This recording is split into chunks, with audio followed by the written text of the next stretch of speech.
La hipotética resurrección de Baltasar Quiñones, de Eduardo Sacheri.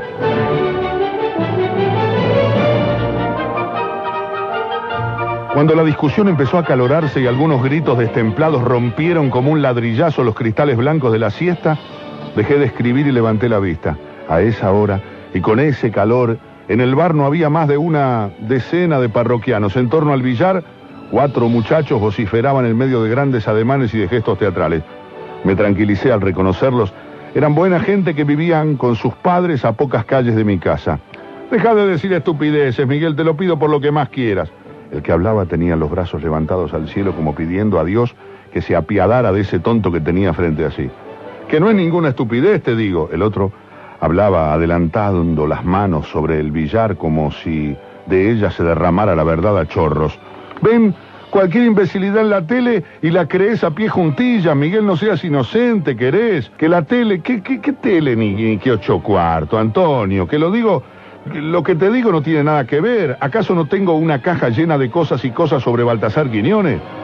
¿Acaso no me habías visto desde pibe rastrear cada recorte, cada retrato, cada rastro, por insignificante que fuera?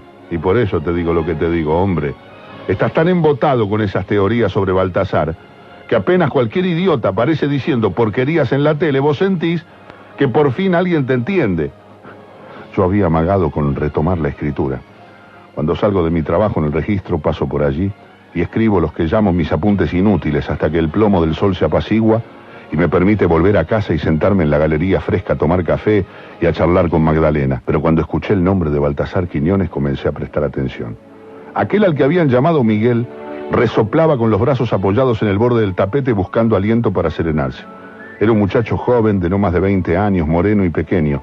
El otro, el tal Antonio, era algo más alto, de cabello castaño claro y nariz ganchuda. Era una nariz inusual para nuestros pagos serranos, en los que casi todos tenemos narices chatas y anchas que nos vienen de nuestros antepasados indios. Enseguida, Miguel retomó la discusión. Aquí mismo tengo mis recortes y voy a demostrarte lo que te digo para que de una vez por todas veas que tengo razón y dejes de hacerte el sabelotodo. No, por favor, los recortes no, piedad, protestaron Antonio y los otros dos a coro. Se burlaban poniéndose de rodillas alrededor de su amigo y levantando sus manos hacia él como si el otro fuese a torturarlos o algo por el estilo. Cualquier cosa menos los recortes, Miguel, te lo suplicamos. Era evidente que en discusiones como esa, el muchacho solía echar mano a su archivo. Son una manada de idiotas ustedes, ¿lo saben? Miguel carraspeó algunas veces para aclararse la garganta y dar cierta solemnidad a su tono de voz. Voy a demostrarles cabalmente que lo que digo es cierto. Baltasar Quiñones está vivo, goza de buena salud y desde algún punto de la patria se ríe a carcajadas de todos los imbéciles, como los aquí presentes, que se empeñan en creer que murió hace 20 años. Si necesitaba algo para abandonar definitivamente mi cuaderno de nota, eran esas palabras. Pedí otro café y me dispuse a escuchar al muchacho con vivísima curiosidad. Varias veces en esos años había escuchado en la radio o en la televisión a ciertos charlatanes desconocidos repitiendo la misma cantinela. Y me había hecho siempre el propósito de oír con atención aún a los más ineptos. Pero siempre recurrían a los mismos argumentos gastados y endebles, de modo que escucharlos me conducía antes al aburrimiento que al desasosiego.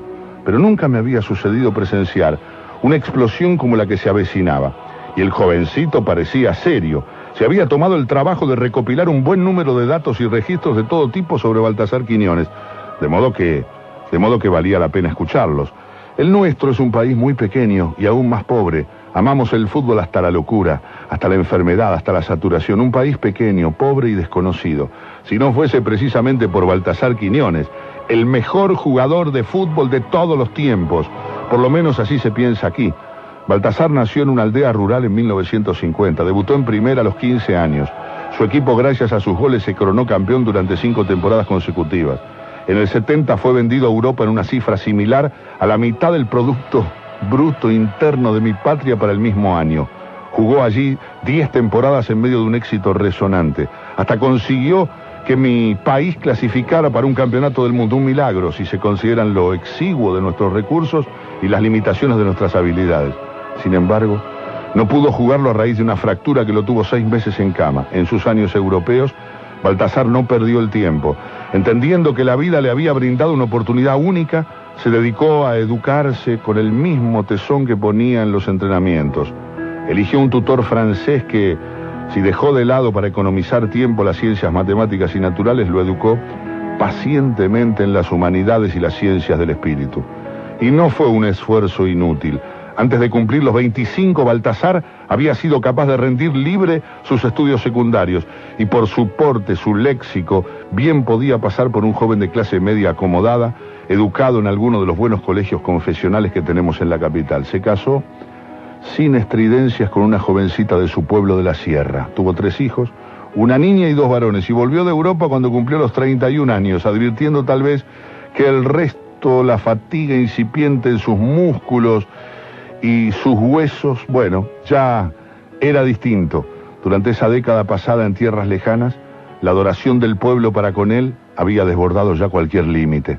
El día de su regreso se decretó feriado nacional. Se tapizó de flores la Plaza de la República. Se sucedieron los discursos y las manifestaciones callejeras, y el presidente de la nación los saludó con los honores que solo se habían visto en la histórica visita de su santidad el Papa. Cuando lo del secuestro de su familia, el país entero estuvo durante 9 días con el alma pendiente de un hilo. La televisión transmitía comunicados gubernamentales en los cuales se daba cuenta de los avances del caso. Los diarios publicaban enormes fotografías de su mujer y sus hijos y ofrecían fantásticas recompensas a quienes suministraran datos fehacientes para hallarlos sanos y salvos. El presidente de la nación convocó para el rescate a una fuerza norteamericana especializada que llegó montada en 6 helicópteros monumentales. Sé que Quiñones pasó los 9 días sentado en una silla mirando una pared blanca y rezando rosarios. La culpa le comía las entrañas. No solo era el hombre más célebre de mi patria, también era el más acaudalado. ¿Cómo había sido tan cándido de ignorar el peligro? ¿Cómo había sido tan estúpido como para volver al país, a nuestro pobre, a nuestro miserable país, sin tomar en cuenta el tamaño fabuloso de su riqueza? En 9 días no probó bocado, apenas aceptó agua de vez en cuando y dormitó algún que otro rato sentado en esa silla frente a esa pared blanca. La noticia de la liberación le llegó a las 10 de la mañana del día 9 y el alivio fue tal que se consideró nacido de nuevo. La historia pública de Quiñones no culminó entonces. Como se avecinaban las eliminatorias para el Mundial del 82, se organizó un plebiscito para solicitarle, fervor popular mediante, que retornara al fútbol. Los opositores al proyecto no sumaron siquiera el 1%. Baltasar había asegurado que no volvería a jugar en ningún club de la patria, pues temía ofender a los simpatizantes de los restantes. Pero siendo la selección, y luego del plebiscito, se sintió en la obligación de aceptar. Su rol en esos partidos de eliminatoria fue decisivo. Nuestra selección ganó 2 por penales cometidos contra él y otros 2 con goles anotados por él mismo. Y después la catástrofe, la que el gobierno definió como la peor desgracia jamás sufrida por la patria desde su independencia. El accidente aéreo sobre la cordillera. Al retornar del partido contra Costa Rica, toda la selección y el cuerpo técnico, el duelo nacional por todos los muchachos, pero el dolor inocultable, el desgarramiento, el vacío imperecedero por Quiñones. A los 32 años, 1 mes y 12 días de vida, capricho increíble del destino. Después la semana de duelo, el mausoleo, el entierro con pompas idénticas a la de nuestro último dictador vitalicio, el feriado nuevo el 10 de mayo por el aniversario de su nacimiento, las calles y los hospitales con su nombre, la condecoración póstuma a sus deudos, su joven viuda y sus 3 niños ocupando páginas y páginas de nuestros semanarios, desgarrando el alma del país entero con sus rostros de huérfanos célebres. El nuestro es un pueblo emotivo y creyente. Estaba todo dado, el héroe plagado de virtudes, su papel estelar en las batallas futbolísticas nacionales, su muerte trágica en la flor de la juventud y en el cumplimiento del deber. Bastó que un par de ancianas declararan haber sido sanadas de males incurables a partir de la mediación celestial de Baltasar, para que el lugar del accidente aéreo se convirtiera en un altar de peregrinación, para que proliferasen las estampas, para que brotaran de la nada las velas con su nombre grabado en doradas letras góticas, para que los retratos ganaran las paredes de las casas y los cristales de los buses, de los camiones, de los automóviles. Varios escritores mediocres se llenaron los bolsillos publicando biografías suyas, y el gobierno emprendió la filmación de un largometraje épico sobre la vida y tragedia del prócer que se estrenó con toda pompa en el aniversario de nuestra independencia. Nuestra gente se resigna mal a la chatura de lo cotidiano, de modo que brotaron por doquier teorías varias que fuesen capaces, si no de eliminar la realidad, al menos de embellecerla. Se dijo entonces que el avión había sido víctima de un atentado dinamitero encargado por el gobierno, ya que nuestro actual presidente vitalicio temía que Baltasar fuese elevado a la presidencia perpetua por aclamación popular. Una variante de esa teoría aducía que los responsables del atentado eran en realidad miembros de la CIA, porque nuestros rivales en las eliminatorias habían conseguido el apoyo norteamericano para clasificar para el campeonato mundial, y Baltasar era un obstáculo insalvable. Cuando llegó el informe oficial que declaraba que el accidente se había debido a un desperfecto técnico, cosa bastante creíble con nuestras aeronaves obsoletas, hubo quienes siguieron insistiendo con las teorías conspirativas, pero en general los ánimos se calmaron. No faltaron tampoco quienes aventuraron la hipótesis que negaba la muerte del legendario Baltasar Quiñones. Se basaban en la circunstancia de que a raíz de la magnitud del accidente solo unos pocos cuerpos pudieron ser reconocidos, y entre ellos no estuvo el de nuestro astro. En esa fuente se abrevaron aquellos charlatanes de los cuales hablé más arriba. Salvo detalles superfluos, todos coincidían en que Baltasar había sobrevivido al accidente de algún extraño modo milagroso, ajeno a todas las leyes de la naturaleza. La animada charla de los muchachos tenía que ver, evidentemente, con la última aparición pública de uno de estos charlatanes de feria que aseguraba haber encontrado a Baltasar Quiñones predicando el evangelio en los arenales de la Ensenada. Había sido el miércoles por la noche. Era natural que un viernes a la hora de la siesta la cuestión siguiese generando ciertos ecos tardíos. Como siempre, el asunto acabaría por silenciarse con las noticias frescas del lunes. El muchacho pequeño, Miguel, puso la caja sobre el tapete de billar, pese a las protestas que desde la barra y sin mayor convicción ensayó el encargado del local. Sacó de ella dos grandes biblioratos que a duras penas lograban contener un fárrago descomunal de recortes de periódicos y revistas, y con movimientos cuidadosos, casi tiernos, los depositó sobre la pana verde. Era emocionante ver una devoción como aquella, porque si bien, como ya dije, todos en mi patria comparten ese fanatismo por Baltasar Quiñones, ese chico no tenía más de 20 años, con lo que para la época del accidente apenas acababa de nacer. Toda su admiración la había construido de mentas, con los cuentos de sus mayores, con los pocos documentales disponibles con los goles del astro, con esos papeles amarillos que había recolectado y ordenado con obsesiva dedicación. Tal vez parezca imposible que un solo hombre, y para colmo un sencillo futbolista, sea capaz de suscitar sentimientos de semejante hondura, pero así es mi pueblo. Primero, estimados ignorantes, voy a explicarles por qué Baltasar Quiñones, pese a estar tal vez con vida, no ha aparecido a la luz pública en los últimos 20 años.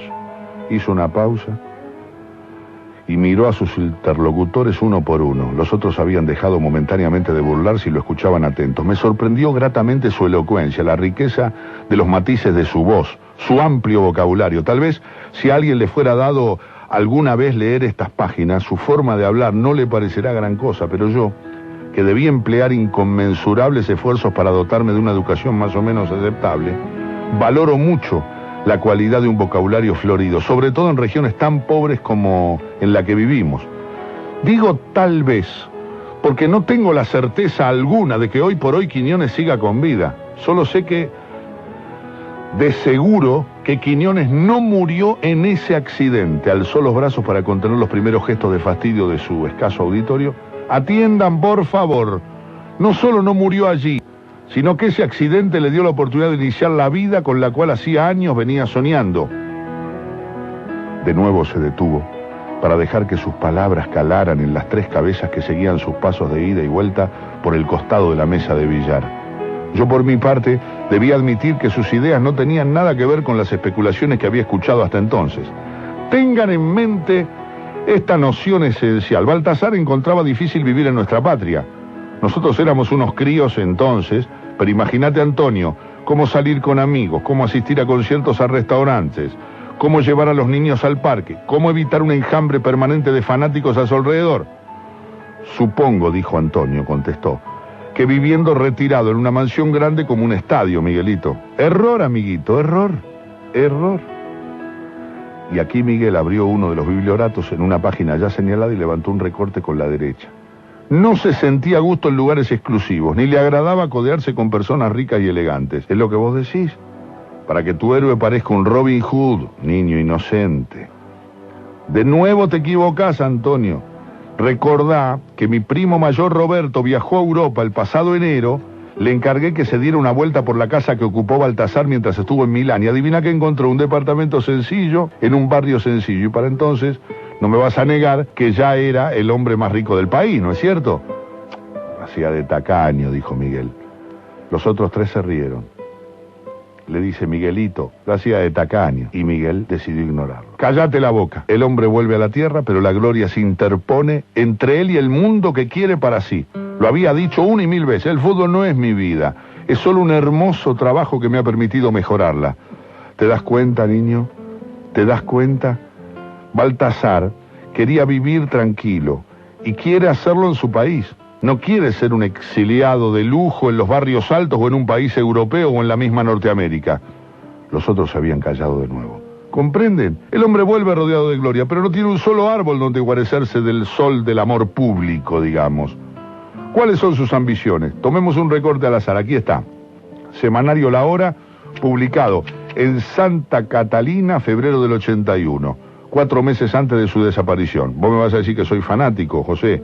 Pero una vez tuve oportunidad de hablar con el periodista que hizo esta nota, aunque es un cuentión con cara de, qué sé yo, murciélago triste, pero cuando le pregunté por esa nota se le iluminaron los ojos al tipo. Me dijo que Quiñones era un señor como no quedan, que el semanario para el cual escribía era una publicación de mala muerte de aquella región perdida, pero que Baltasar jamás despreciaba a quien lo convocaba para un reportaje. Agregó que lo invitó a su casa a la hora en que su mujer y sus hijos hacían la siesta. No lo tome a mal, pero no quiero robarles a los niños y a María más horas que las que les arrebaté todos estos años. El periodista le había contestado que claro, que faltaba más. Y en las 2 horas siguientes Quiñones lo atendió como si el mundo se hubiese acabado y fueran los últimos 2 sobrevivientes sobre la tierra. Evitó los lugares comunes, pensó cada una de sus respuestas, convidó al periodista con refrescos y galletas y antes de despedirlo lo presentó a su familia. Cuando Miguel hizo una nueva pausa, pasé mis ojos por lo de sus 3 improvisados alumnos. No había burla ya en sus miradas. Atiendan, por favor, a este recuadro pequeño. Les marcó un breve apartado al pie de una página, destacado con un grueso marcador anaranjado y titulado El sueño del héroe. El periodista interrogaba al astro sobre qué deseaba hacer ahora, cuando su retiro era cuestión de un par de años a lo sumo. Y Baltasar dijo, quiero vivir tranquilo, respondía la estrella. Quiero un pueblo tranquilo donde mis hijos crezcan sanos, donde yo consiga un trabajo modesto y silencioso. Creo que eso es todo. ¿Me van siguiendo? Un hombre que no soporta la fama y que solo desea un futuro pacífico y anónimo. El periodista le pregunta, por supuesto, cómo piensa lograrlo, y Baltasar es claro, responde que no tiene la menor idea. No obstante, confía en que la pasión de la gente se calme con los años.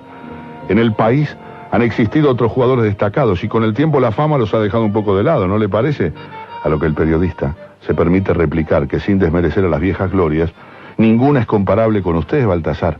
En todo caso, había respondido Quiñones, el asunto demorará algún año más, eso es todo. Miguel guardó el recorte en su sitio. Continuó. Los otros seguían mirándolo atentos. Baltasar quiere vivir en el país y quiere llevar una vida sencilla y silenciosa. Confía en que tarde o temprano la gente lo deje en paz y sabe que no será fácil, pero algún día podrá lograrlo. Y ahí surge el problema del dinero.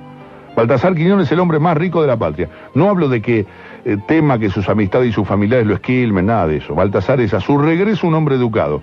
No es presa fácil para los embusteros. El problema es otro. Y el secuestro de su mujer y sus hijos se lo demuestra. No importa si pagó o no pagó una fortuna para que se los devolvieran. O si nuestra policía es magnífica y los liberó sin gastar un centavo. Baltasar ha sufrido como un condenado durante esos 9 días de cautiverio. Se culpa por no haberlos protegido, se culpa por no haber sido él el secuestrado, se culpa por haber ganado dinero, se odia como nunca nadie lo ha odiado ni lo odiará en el futuro.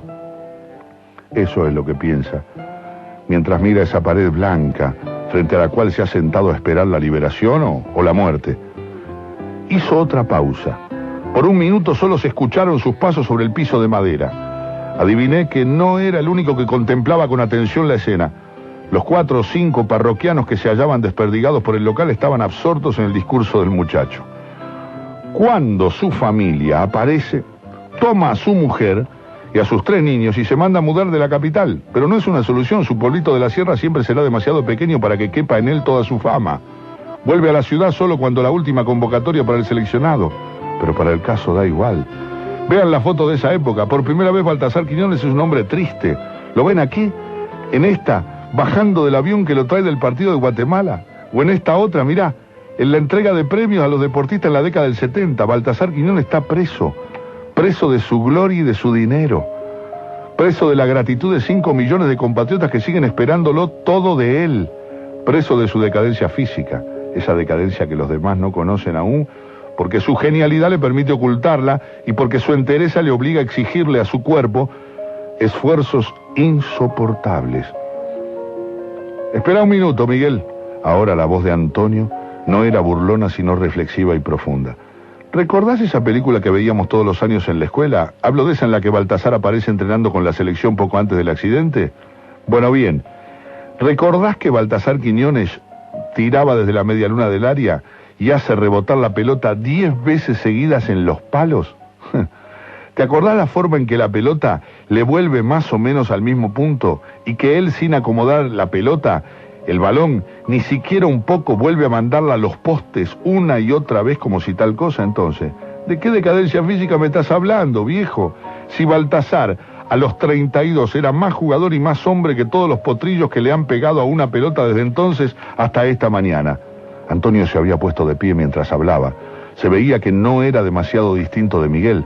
Tal vez su carácter no lo inclinaba a la alocada y utópica búsqueda de vestigios emprendida por su amigo, pero en sus ojos se advertía esa misma admiración, ciega, absoluta, completa.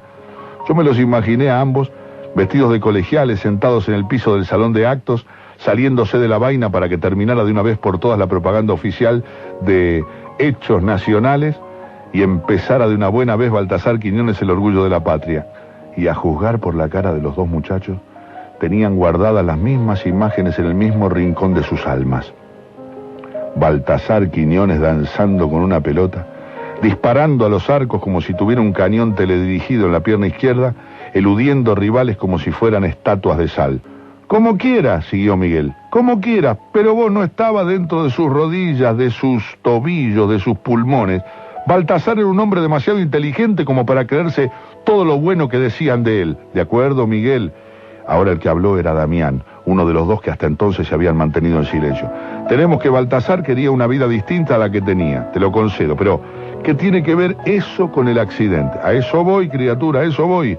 Miguel lucía una expresión satisfecha, los tenía los otros discutiendo y sopesando sus argumentos, pero ninguno impugnaba la verosimilitud de lo que había dicho hasta el momento. Podemos coincidir, prosiguió preguntando, en que, de haber tenido una oportunidad, Baltasar hubiese con gusto abandonado su gloria, su trascendencia, su fama para refugiarse en una vida anónima. No hablo de él como... ya llegaremos a eso. Digo, sí, se hubiese dado la ocasión, dijo remarcando palabra por palabra. ¿Es posible? Está bien, muchacho, está bien. Antonio se veía ahora ansioso de seguir adelante. Pues entonces, parecer muerto no es una excusa inmejorable para lograrlo, pregunto. Te olvidás de lo que fue ese accidente, del modo en que quedaron los cadáveres, de la velocidad del impacto. Ahora, si a vos te parece, si vos te empezás a parecer al charlatán televisivo del otro... No te apure. No digo que Baltasar no murió en ese avión. Miguel extrajo un recorte que tenía guardado en el bolsillo de la camisa como si fuese demasiado especial para archivarlo en los biblioratos. Levantándolo agregó, no digo que se salvó, digo que Baltasar no subió a ese avión. El bar quedó envuelto en un silencio de catedral. Solo se escuchaba el goteo de una canilla mal cerrada. El muchacho exhibió la fotografía.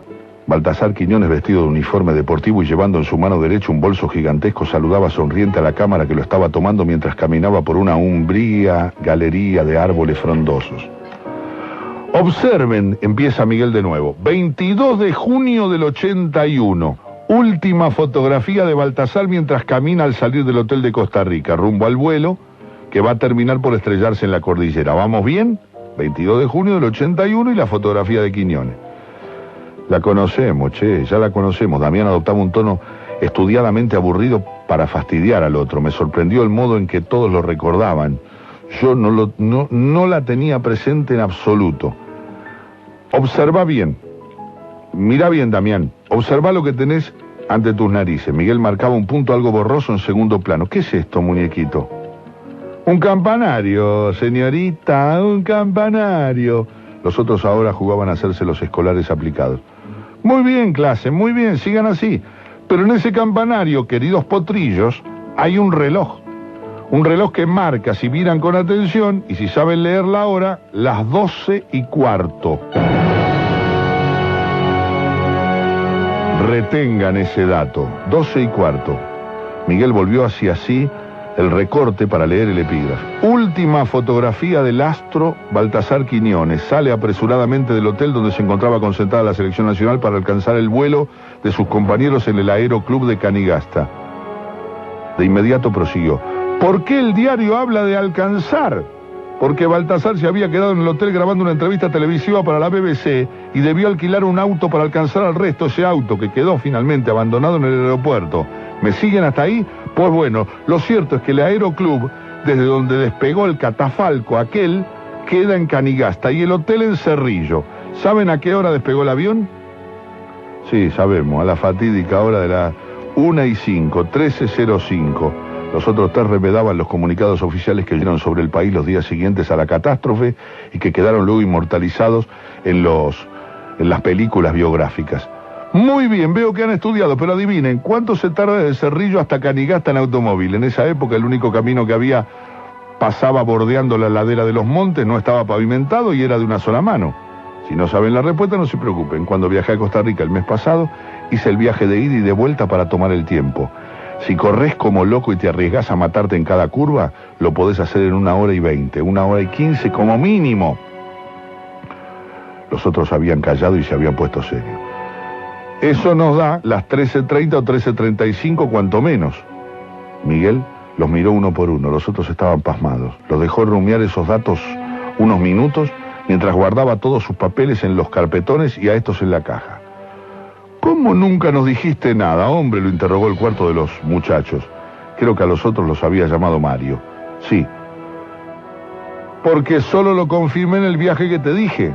Y como soy un buen amigo, vine a contárselo a ustedes antes que me vean en la tele y me escuchen por la radio explicando cómo fueron las cosas. ¿Se dan cuenta? Imaginen los hechos. Baltasar se apresura por la ruta de montaña, no le gustan los privilegios, está autorizado siquiera a tomar un avión particular por cuarta de orden del gobierno, pero quiere viajar con el resto, vuela por el camino de tierra y piedras.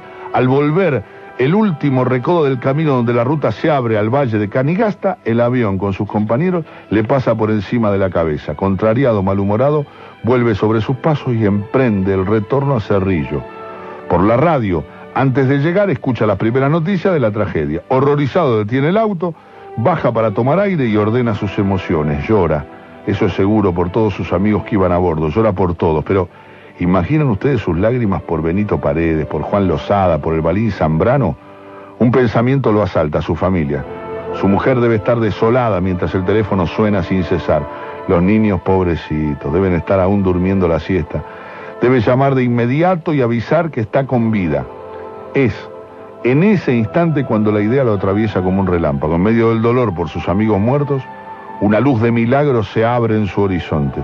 No solo ha sobrevivido, Dios le ha dado las herramientas que necesita para construir la vida que ha soñado. Desesperado, sigue manejando hasta poder dar con un teléfono. Recuerden que es un hombre inteligente que por añadidura ha utilizado sus años de gloria para cultivarse con maestros adecuados. Mientras conduce, ultima los detalles de su partida.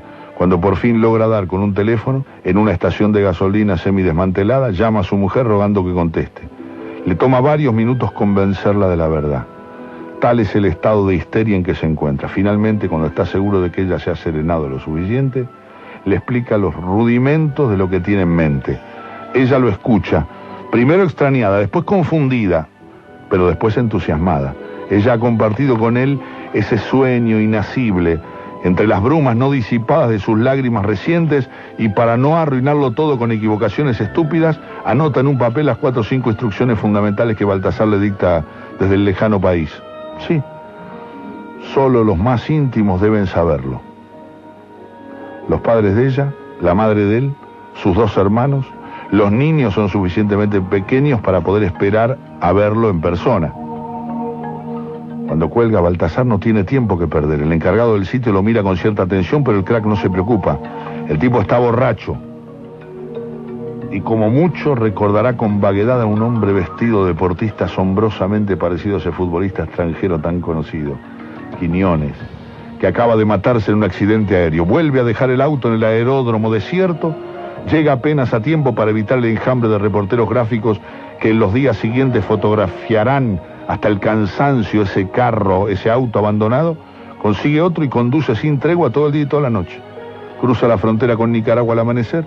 En ese país la guerra entre Somoza y los sandinistas todavía no se ha aquietado.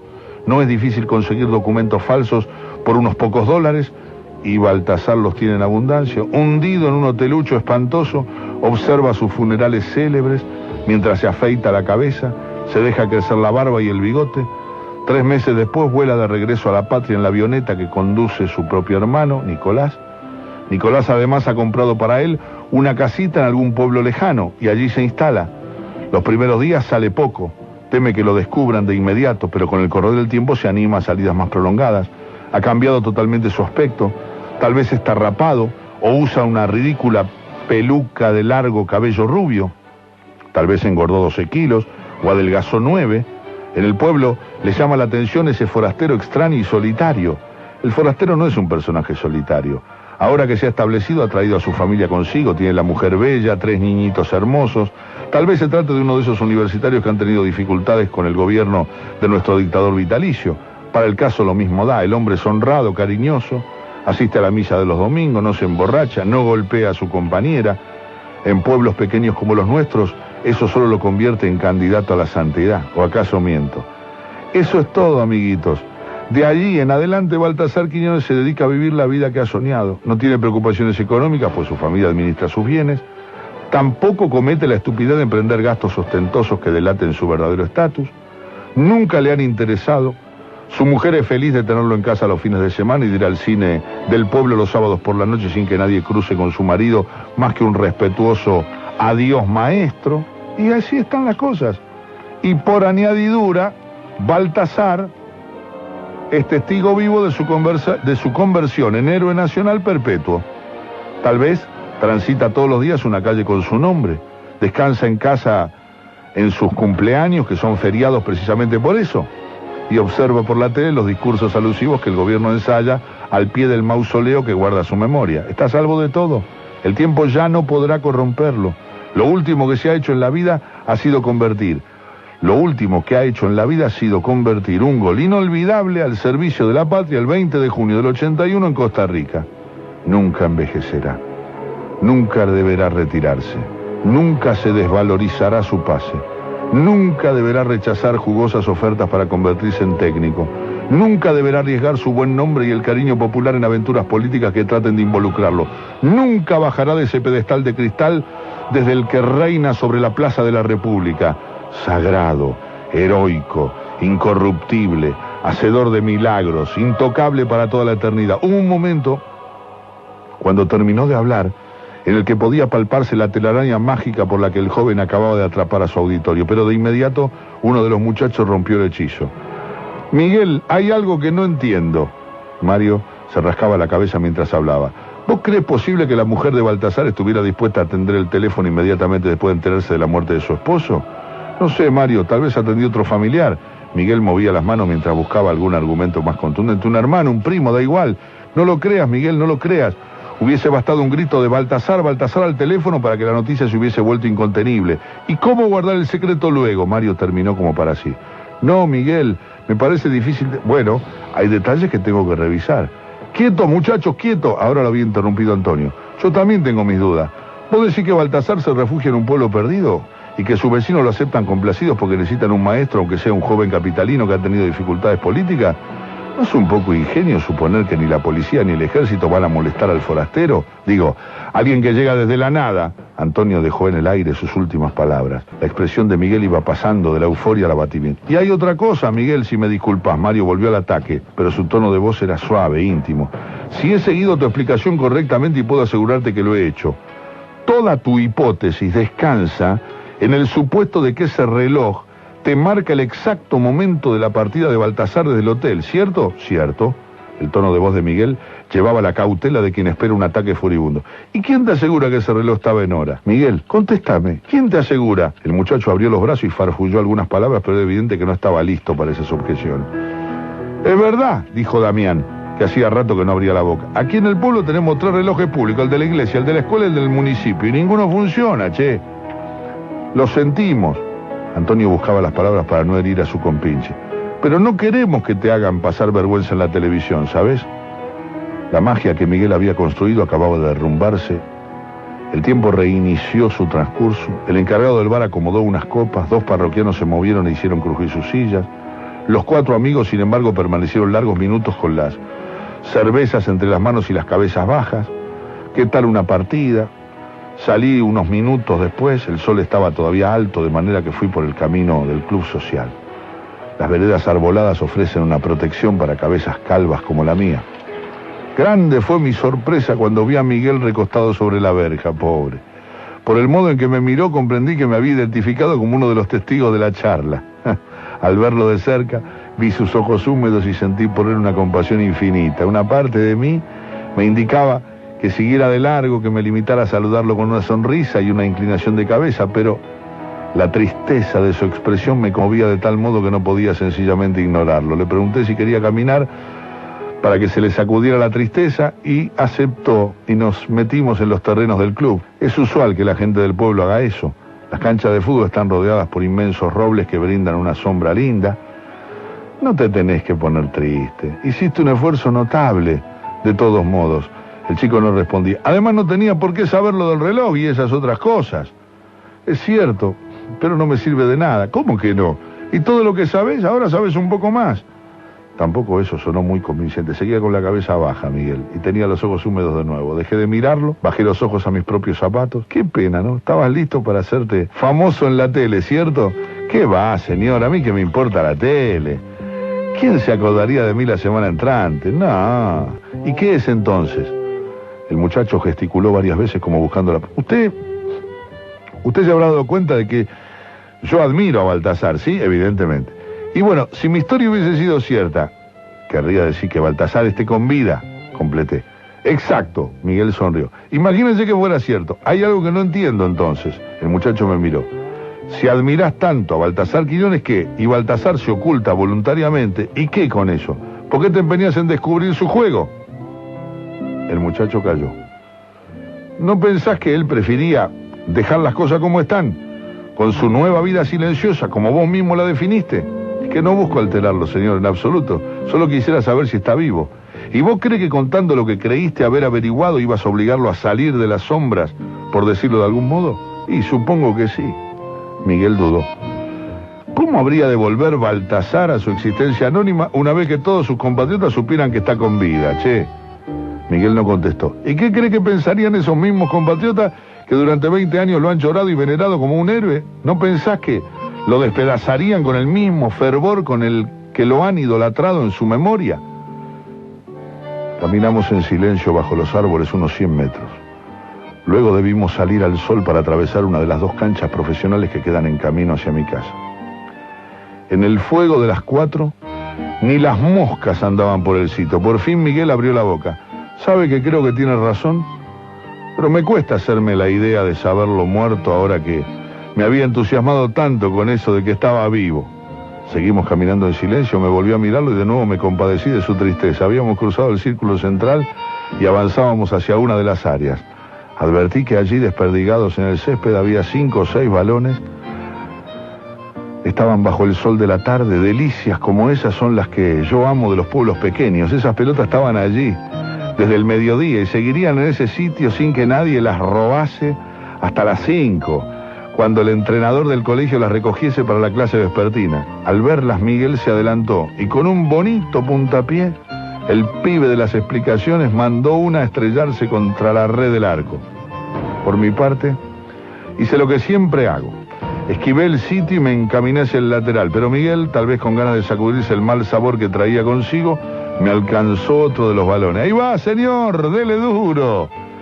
Hace un poco de calor, ¿no crees? El muchacho sonrió y se volvió hacia el arco para seguir caminando. Cuando tuve la pelota en los pies, mi primer impulso fue hacerla a un lado y seguir la marcha, pero en ese instante me asaltó un súbito presagio. Es que había algo que se respiraba en el aire de ese día cargado de casualidades infinitas, de modo que cambié de parecer. Yo estaba parado en el vértice del área, la adelanté con la derecha y le di un zurdazo curvo, cuidando de no resbalar con mis zapatos de suela. El balón se estrelló casi en el ángulo del palo derecho con el travesaño. ¡Hombre, qué chutazo! Miguel se entusiasmó con mi puntería. ¡Pruebe otro!, añadió haciéndose a un lado. Sonreí y pegué un trotecillo hacia la media luna. Ahí me encontré con la pelota que volvía. Le pegué ahora con la derecha, que es mi pierna menos hábil, con el pie de lado. Salió un tiro bajo que dio casi en la base del parante izquierdo. ¡Amigo, qué jugador!, exclamó Miguel. Cuando la pelota volvió a mis pies de nuevo le di con la diestra, aunque ahora con los dedos pequeños del pie. El balón tomó efecto y dio en el poste derecho a media altura. Miguel se volvió a mirarme mudo de asombro. Dejemos claras algunas cosas, Miguel. Empecé mientras disparaba por cuarta vez de nuevo con el arco del pie izquierdo y esperaba el rebote en el caño derecho. Levanté la vista para mirarlo, pero él miraba solo mis piernas, la pelota y el arco alternativamente, según se sucedía la secuencia de disparos y rebotes en los postes. Primero, lo miró a Miguel y le dijo, primero, ser maestro de escuela es un oficio hermoso, pero demasiada gente te conoce en pocos años. Es mejor trabajar en el registro de inmuebles. ¿Comprendes a qué me refiero? El sexto disparo me salió algo alto. La pelota se estrelló justo en el ángulo, pero fue un tiro algo débil. Luego volvió resbalando lentamente por el césped. Ya no estás para estas exhibiciones, anciano. Me burlé de mí mismo. Segundo, Miguel, escucha. Confío en que recuerdes siempre la conversación que tuvimos. En otras palabras, confío en vos. El octavo tiro fue más ortodoxo, con la derecha a media altura y lo suficientemente fuerte como para emprenderla de inmediato con el siguiente disparo. Viéndolo tieso de asombro, de espanto, de incredulidad, viendo el modo en que su expresión iba llenándose de una luminosidad esperanzada, no pude sino echarme a reír a carcajadas. Tercero, la fuerza de seguridad de la patria dejan bastante que desear en su seguimiento de los forasteros, ¿no crees? La boca de Miguel se había abierto en una mueca de pasmo. Y cuarto, Miguel querido, llamar por teléfono era demasiado arriesgado. Mejor escribir una carta dirigida a ella, pero con un sobrenombre absolutamente íntimo y desconocido para los demás. Para el décimo disparo me perfilé con la pierna izquierda. Le pegué con alma y vida y el balón fue a dar casi en mitad del travesaño. Cuando volvió, empujé suavemente contra la red blanquísima.